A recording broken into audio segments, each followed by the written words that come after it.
Друзья, печь-камин Мюнхен Компакт на стеклянной веранде.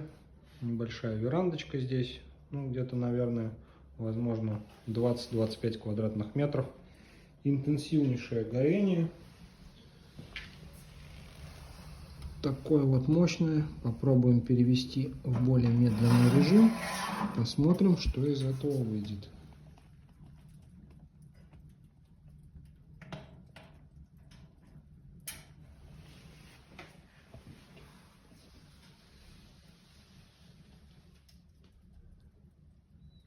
Замедлилось.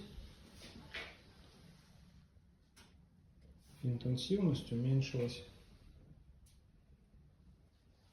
Такая вот интересная печка для помещений такого формата, как веранды.